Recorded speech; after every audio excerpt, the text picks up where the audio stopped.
Est-ce qu'on peut apprendre la musique adulte? C'est-à-dire vraiment progresser, se faire plaisir et développer un niveau qui nous permette justement de nous épanouir.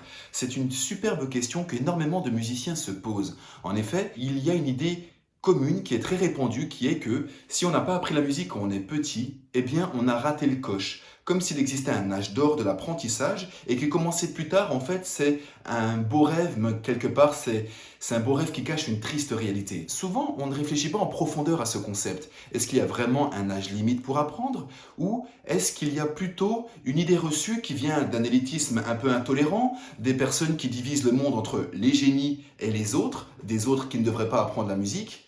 Ou est-ce qu'il y a vraiment des études en neurosciences qui prouvent qu'on ne peut pas apprendre la musique adulte ou qu'on apprendra plus lentement, que ça sera plus compliqué?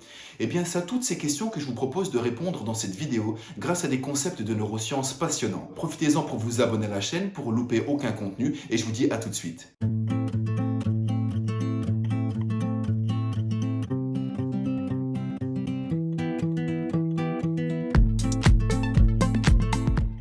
Salut, c'est Roman de WeMusic, bienvenue dans cette vidéo. Alors, est-ce qu'il y a un âge limite pour apprendre la musique? Eh bien, c'est une bonne question et beaucoup de musiciens se la posent parce que apprendre la musique, c'est pas facile. C'est une aventure formidable, c'est une chance immense de pouvoir apprendre, progresser, se voir progresser, avoir du plaisir et puis s'épanouir avec des mélodies qui expriment nos sentiments, notre âme.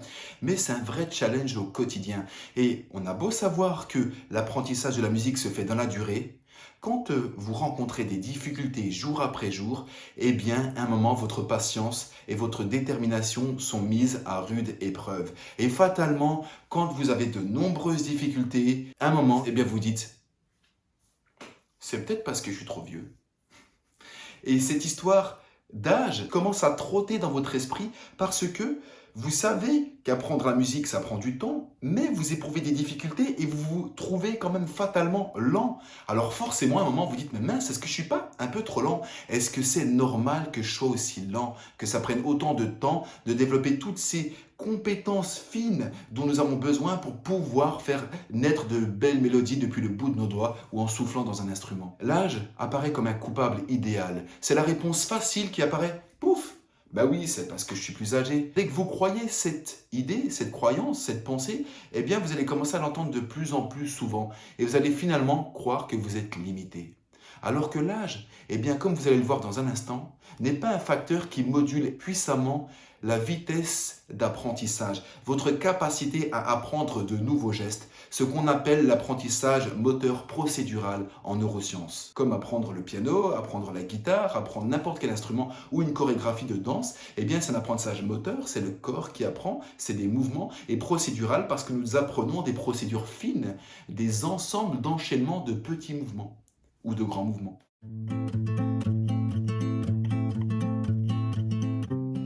En 2020, une équipe de chercheurs norvégiens de l'Université de sciences du mouvement et de neuromédecine de Trondheim ont fait une expérience passionnante. Ils ont mis en concurrence des enfants de 10 ans, des adolescents et puis des adultes de 40 ans. Ils ont demandé à tout ce petit monde d'apprendre un espèce de lancer particulier avec leurs mains non dominantes.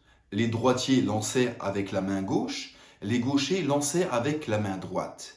Et donc, tout ce petit monde a été testé au début de l'expérience pour voir leur performance avant l'entraînement. Ensuite, tout le monde, les enfants, les adolescents, les adultes, ont subi le même entraînement, c'est-à-dire un entraînement sur 3 jours avec un jour de pause au milieu et un nombre de lancers égal pour tous les groupes.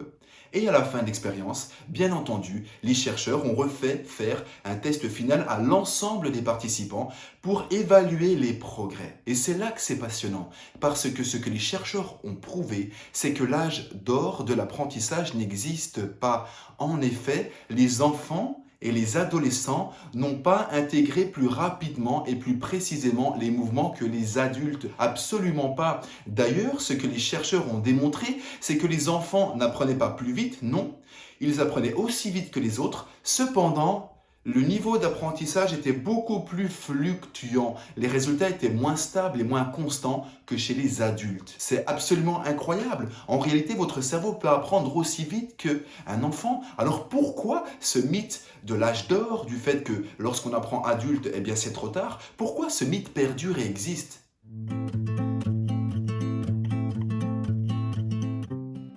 Si les enfants donnent parfois l'impression à leurs aînés d'apprendre plus rapidement qu'eux, eh bien, ce n'est pas parce qu'ils apprennent des gestes plus rapidement. On vient de le voir. Non, c'est parce qu'ils sont plus libres. Les enfants ne sont pas préoccupés par le travail, les factures, la mutuelle pour les enfants, justement.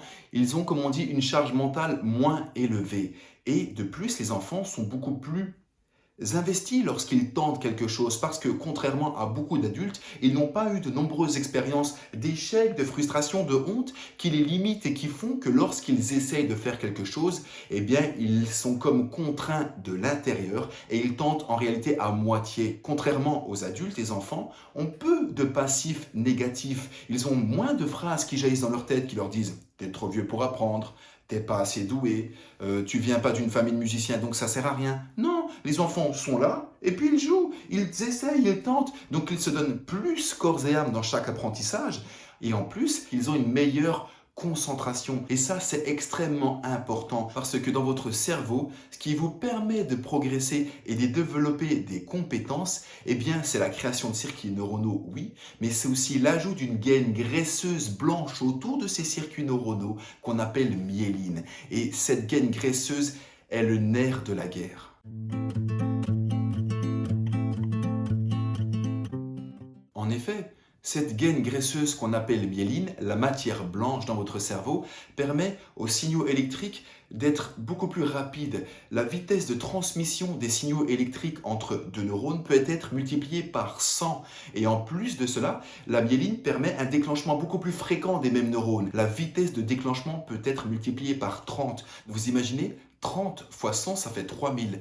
La qualité et la performance de la transmission de l'influx nerveux dans votre cerveau peut être multipliée par 3000. C'est là le nerf de la guerre et c'est ça qui explique que maintenant vous arrivez sans doute à réaliser des gestes facilement avec fluidité, des gestes musicaux, fins, rapides, précis, avec une certaine dextérité, alors qu'au début de votre apprentissage, ces mêmes gestes, vous posaient toutes les difficultés du monde et vous les appreniez au ralenti. D'ailleurs, le docteur Frédéric Ulen, chercheur en neurosciences à l'Université de Californie, a démontré dans une étude sur des pianistes que le niveau et les compétences musicales d'un pianiste étaient reliées à la quantité de matière blanche qu'on trouvait dans leur cerveau. A l'inverse, les musiciens qui sont malheureusement touchés par la sclérose en plaques, une maladie qui détruit la myéline autour des circuits neuronaux, parfois se retrouve littéralement au niveau des débutants, incapables d'enchaîner quelques notes rapidement avec fluidité.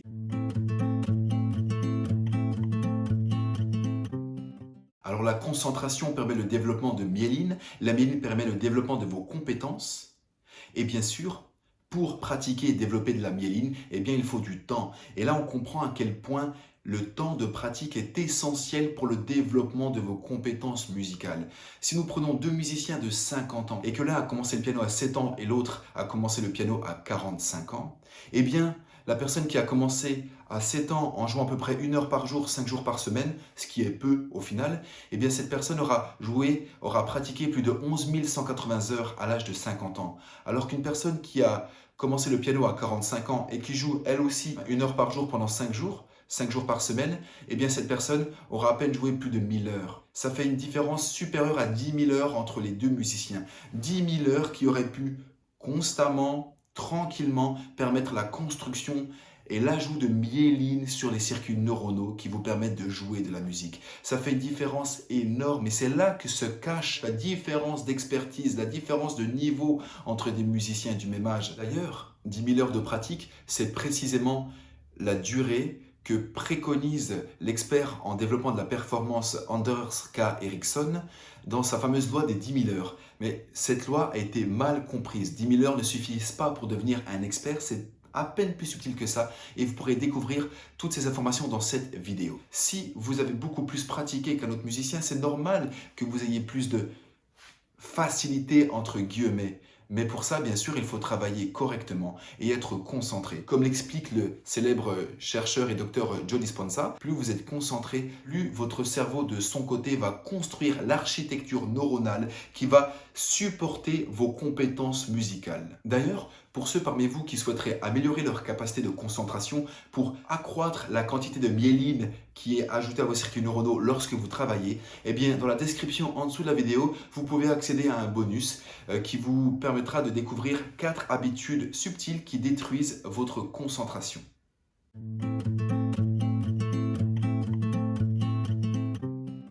La concentration plus la pratique soutenue permet la virtuosité. Et c'est là que je vais toucher à un deuxième mythe, le mythe du génie absolu de Mozart.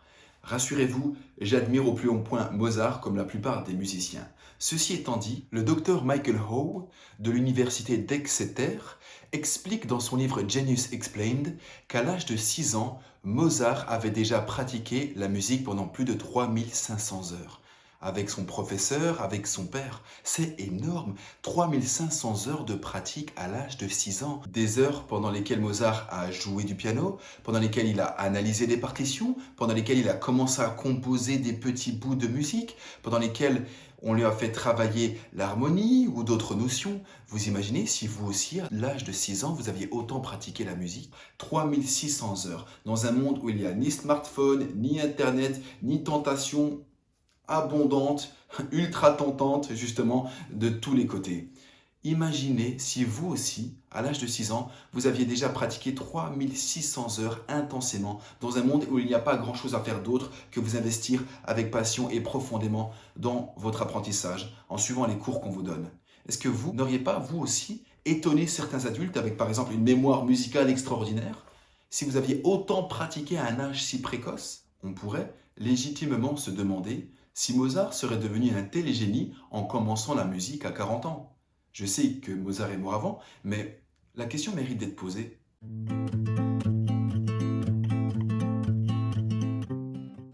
Eh bien, la réponse est oui, à condition d'utiliser des stratégies d'apprentissage neuro-optimisées et à condition de vous fixer des objectifs réalistes. Il y a une vérité que beaucoup d'adultes occultent et ça me sidère toujours. Les adultes oublient qu'ils ont d'énormes avantages pour apprendre la musique. En effet, un adulte peut avoir un objectif précis, plus de détermination, il peut se discipliner. Vous pouvez vous décider de vous lever le matin pour travailler, de prendre un professeur, de chercher des stratégies d'apprentissage neuro-optimisées. Vous pouvez travailler sur vos freins psychologiques qui peuvent littéralement ralentir ou stopper votre capacité à progresser. Vous pouvez faire toutes ces choses. Un enfant ne fera pas toutes ces choses. Un enfant, son but dans la vie, c'est de jouer à être Batman ou la Reine des Neiges. Est-ce que vous pensez vraiment qu'un bambin qui passe du coq à l'âne d'une seconde à l'autre, qui veut voir des trolls dans la forêt, se disciplinera et mettra le même investissement qu'un adulte déterminé à progresser? Évidemment que non. Un adulte a énormément d'atouts pour progresser, énormément d'atouts, énormément d'avantages vis-à-vis d'un enfant. Surtout que beaucoup d'enfants sont forcés à apprendre la musique. Ils apprennent avec des professeurs qu'ils n'ont pas choisis, ils apprennent dans des conditions non souhaitables. Et un enfant qui apprend en étant forcé, eh bien, croyez-moi, ça donne un adulte qui a des chances d'arrêter la musique. J'en connais dans mon environnement proche et je pense que vous en connaissez aussi. Des personnes qui ont fait des études musicales, qui ont pu avoir des diplômes et puis une fois qu'ils étaient libres de choisir, eh bien ils ont tout arrêté. Ils n'ont pu toucher leur instrument. Ça donne des violons qui prennent la poussière dans des greniers. Des pianos qui finissent tous désaccordés dans le salon et qui font juste bout. Dans le meilleur des cas, ils arrêtent tout simplement la musique et dans le pire des cas, ils deviennent des adultes avec certains problèmes psychologiques. Je pense que personne ne rêve d'avoir la même enfance que Michael Jackson, n'est-ce pas? Lorsque vous êtes adulte, eh bien, votre envie d'apprendre la musique, déjà, elle est certaine. Donc vous avez cet énorme avantage d'avoir vraiment envie et que vous ayez les possibilités de mettre toute votre intelligence, votre capacité à mettre en ordre votre vie autour de l'apprentissage de la musique pour vous épanouir.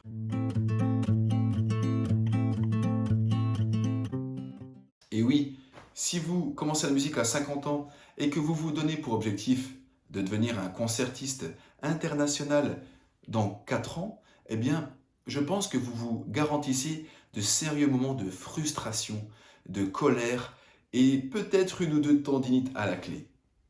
De la même manière, si vous voulez jouer les morceaux les plus durs du répertoire de votre instrument en quelques années seulement, eh bien là aussi, votre objectif risque juste de vous oppresser.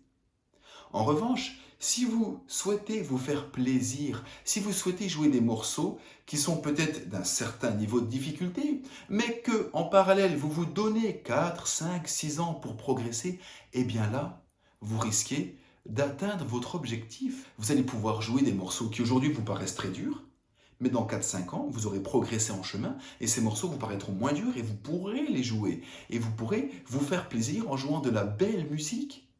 Donc si votre objectif est bien sûr ambitieux, mais tout de même raisonnable, réaliste, eh bien vous pourrez vous faire plaisir. Et c'est en ça que ça vaut vraiment le coup, ça vaut vraiment l'investissement de commencer la musique adulte. Parce que vous pourrez développer vos compétences musicales, vous pourrez développer un certain niveau, vous pourrez vous épanouir. Mais il faut tâcher d'être raisonnable. Donc vous pouvez juste vous poser des questions très simples pour verrouiller votre objectif. Quels seraient les morceaux que vous souhaiteriez apprendre? Qu'est-ce que vous vous donnez comme objectif dans 4 ans? Combien de temps par jour vous pouvez y consacrer? Quelles sont les ressources dont vous disposez? Un super professeur? Des amis qui pourront vous conseiller? L'idée, c'est de réfléchir à tout ça et de voir en fonction de votre temps, de votre budget temps, de vos ressources et de vos objectifs, si la mayonnaise peut prendre. Et le cas échéant, eh bien, il faut continuer. Et sinon, il faudra revoir un peu à la baisse peut-être vos objectifs ou travailler sur le budget temps que vous pouvez consacrer à votre apprentissage. Quoi qu'il en soit, en étant réaliste, en utilisant des stratégies d'apprentissage neuro-optimisées, en étant notamment plus concentré, en respectant le mode d'emploi de votre cerveau, eh bien là, vous allez atteindre votre objectif et vous aurez le plaisir d'avoir appris la musique adulte et d'avoir développé des compétences musicales qui vous faisaient rêver auparavant. Alors moi, je vous invite à liker la vidéo, bien sûr, à la partager et je vous invite à investir dans la construction de myéline dans votre cerveau. Allez, prenez soin de vous, travaillez bien la musique, fixez-vous des objectifs raisonnables et à la prochaine. Salut!